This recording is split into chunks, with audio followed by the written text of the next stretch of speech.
ఉన్నతమైనటువంటి స్థితిలకు తీసుకుపోయి ప్రజలకు తినేటందుకు తిండి, ఉండేటందుకు నీడ, చేసుకునేటందుకు ఉపాధి కల్పించి రాష్ట్రాన్ని దేశంలో నెంబర్ 1గా నిలబెట్టాలనేటువంటి ఒక స్పృహ కలిగిన జ్ఞానంతో పనిచేయాలి రాష్ట్ర ముఖ్యమంత్రి అంటే.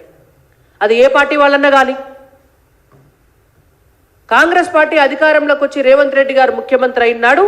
మేమందరం కూడా ఆహ్వానించినాం, శుభాకాంక్షలు తెలియజేసినాం.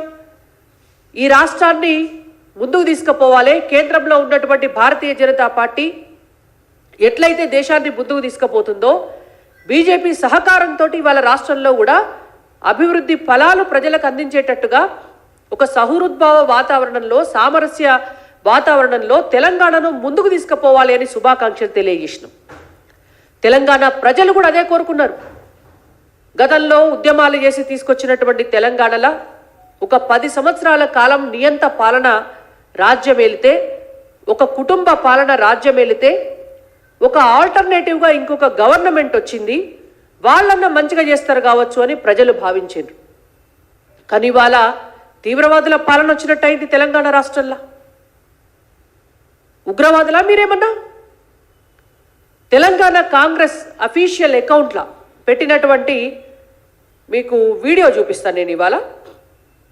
ఒకసారి మీడియా మిత్రులు ఇవన్నీ కూడా చూడాలి.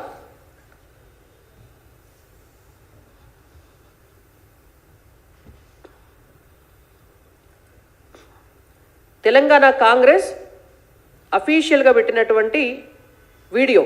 అమిత్ షా గారు సిద్దిపేటలో మాట్లాడినటువంటి మాటలను వక్రీకరిస్తూ వాళ్ళు పెట్టినటువంటి అబద్ధపు వీడియో, ఒరిజినల్ వీడియో, ఈ రెండింటిని నేను ఇప్పుడు మీకు చూపిస్తాను. దాంతోపాటు ఇంకెంత దూరం వెళ్ళినరో కూడా మేము చూపిస్తాం మీకు. ఒక్కసారి ఇది చూడండి. जनता पार्टी की सरकार बनेगी तो एक गैर संवैधानिक एससी, एसटी और ओबीसी का है वो रिजर्वेशन को हम समाप्त कर देंगे। रिजर्वेशन को हम समाप्त कर देंगे। भारतीय जनता पार्टी की सरकार बनेगी तो एक गैर संवैधानिक मुस्लिम रिजर्वेशन को हम समाप्त कर देंगे। ये अधिकार तेलंगाना के एससी, एसटी और ओबीसी का है, वो अधिकार उनको मिलेगा और मुस्लिम रिजर्वेशन को हम समाप्त कर देंगे। ఇది మీకు ఇప్పుడు ఫస్ట్ ఫేక్ ఆడియో వినిపించిన నేను వీడియోలో, నెక్స్ట్ ఒరిజినల్, రెండు కంపేర్ చేసి వినిపించినాం. తెలంగాణ కాంగ్రెస్ అఫీషియల్ అకౌంట్లో పెట్టినటువంటి వీడియో ఇది. పెట్టి ఒక 10-15 నిమిషాల తర్వాత అది మొత్తం సర్క్యులేట్ అయిన తర్వాత దాన్ని డిలీట్ చేసినారు.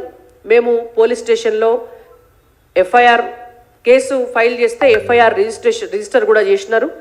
ఇవాళ ఇట్లాంటి నీచమైనటువంటి స్థితికి దిగజారిండు అంటే ఒక ముఖ్యమంత్రి వాళ్ళ అఫీషియల్ అకౌంట్లో పెట్టిన దానికి రేవంత్ రెడ్డి గారు ఏం సమాధానం చెప్తారు? మేము అడుగుతున్నాం ఇవాళ. అంటే మీ సోషల్ మీడియా మీ కంట్రోల్లో లేదా, లేకపోతే మీరే ఈ రాష్ట్రంలో లేని మాటలను అన్నట్టుగా చేసి ఇవాళ ఎస్సీలను, ఎస్టీలను, బీసీలను భయభ్రాంతులకు గురి చేసి ఒక అనారోగ్యకరమైనటువంటి వాతావరణాన్ని, విధ్వంసాలను సృష్టించే కుట్ర చేస్తున్నారా? చెప్పాలా రేవంత్ రెడ్డి గారు సమాధానం. దీంతో పాటు ఒక గంట సేపటి కింద కరీంనగర్కు సంబంధించినటువంటి కాంగ్రెస్ పార్టీ అభ్యర్థి వెల్చాల రాజేందర్ రావు గారు, ఈ వెల్చాల రాజేందర్ రావు గారు ఒక వీడియో పెట్టినారు వారి అఫీషియల్ అకౌంట్లో. అది ఓటమి భయంతో చేసినటువంటి వీడియో. రిజర్వేషన్లు రద్దు చేస్తామంటూ బండి సంజయ్ గారు మాట్లాడినారు అని చెప్పి ఇందాకదేమో అమిత్ షా గారు మాట్లాడినటువంటి వీడియోను మార్ఫింగ్ చేసినారు. ఇది సంజయ్ గారు మాట్లాడిన మార్ఫింగ్. రిజర్వేషన్ రద్దు చేస్తామని అమిత్ షా గారు అన్నట్టు ఎస్సీ, ఎస్టీ, బీసీ రిజర్వేషన్ రద్దు చేస్తారు. రిజర్వేషన్ ప్రక్రియ విషయం కూడా అటల్ బిహారీ వాజ్పేయి గారు చట్టం తీసుకొచ్చారు. గతంలో ఎస్సీ కేటగిరీకి సంబంధించి రిజర్వేషన్ ఇస్తే విద్యాపరంగా ఇతర పరంగా అవి ఫిలప్ కాకుంటే దాన్ని ఇతర వర్గాలకు ఇచ్చాడని పద్ధతి ఉండే.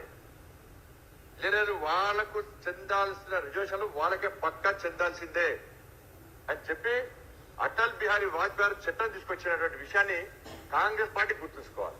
ఏ రోజు కూడా అంబేద్కర్ గారిని పూర్తిగా తీసుకొని మాకు అంబేద్కర్ వల్లనే ఈ రాజ్యాంగబద్ధమైన పదవులు వచ్చినాయి, మాకు మేము ప్రధానమంత్రులైనాం, మేము ఎంపీలైనామని చెప్పి ఏ రోజు కూడా పార్లమెంట్ సాక్షిగా చెప్పుకోని పార్టీ భారతీయ జనతా పార్టీ. ఏ రోజు కూడా అంబేద్కర్ గాని స్ఫూర్తిగా తీసుకొని మాకు అంబేద్కర్ వల్లనే ఈ రాజ్యాంగబద్ధమైన పదవులు వచ్చినాయి, మాకు మేము ప్రధానమంత్రులైనాం, మేము ఎంపీలైనామని చెప్పి ఏ రోజు కూడా పార్లమెంట్ సాక్షిగా చెప్పుకోని పార్టీ కాంగ్రెస్ పార్టీ. రిజర్వేషన్ తీసుకొచ్చి రాజ్యాంగానికి కూర్చున్నటువంటి పార్టీ కాంగ్రెస్ పార్టీ. రిజర్వేషన్ పక్కన విషయం కూడా ఇది సామాజిక ఆరోగ్యానికి సంబంధించిన సమస్య. రిజర్వేషన్ విషయంలో కాంగ్రెస్ పార్టీ ప్రజల్లో కూడా పూర్తిగా చెడు వాతావరణాన్ని కల్పించే ప్రయత్నం చేసింది. ఇది సామాజిక ఆరోగ్యానికి సంబంధించిన సమస్య. ఇది పరిస్థితి. అంటే అమిత్ షా గారు రిజర్వేషన్లను పూర్తిగా ఎత్తేద్దామని చెప్పిండ్రు అని ఒక ఆడియో మీకు చాలా స్పష్టంగా కనిపిస్తుంది. అక్కడ ఎవరితోటో మిమిక్రీ ఆర్టిస్టులతోటి ఆడియో చెప్పించి అది బండి సంజయ్ గారు మాట్లాడినట్టుగా యాడ్ చేసి పెట్టినారు. ఎవరితోటో అమిత్ షా గారు మాట్లాడిన దాన్ని ముందుది మధ్యలది ఒక సెంటెన్స్ కట్ చేసి దాన్ని అతకబెట్టి మొత్తం రిజర్వేషన్లు ఎత్తేస్తామని చెప్పిండ్రని చెప్పి అదొక వీడియో చేసినారు.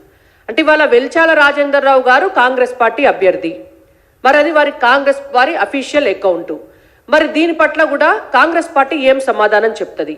మరి ఎన్నికల కమిషన్కి రేపొద్దున ఖచ్చితంగా కంప్లైంట్ చేయబోతోంది భారతీయ జనతా పార్టీ. ఈ రెండు అంశాల విషయంలో కూడా కాంగ్రెస్ పార్టీ ఏం చేస్తోంది అనేటువంటిది ప్రజలు గమనిస్తున్నారు. గతంలో కేసీఆర్ గారు పాత ముఖ్యమంత్రిగా ఉన్నప్పుడు అంటుండే ఎవరు రేవంత్ రెడ్డి గారిని, మా పార్టీ నాయకులు అంటే ఆ స్థాయిలో తిట్టలేరు కాబట్టి మేము మాటలు అంటలేము, కానీ రేవంత్ రెడ్డి గారిని బుడ్డర్ ఖాన్ అని. నిజంగా కూడా ఈ శాస్త్రాలన్నీ కూడా బుడ్డర్ ఖాన్ శాస్త్రాలే చేస్తున్నట్టు.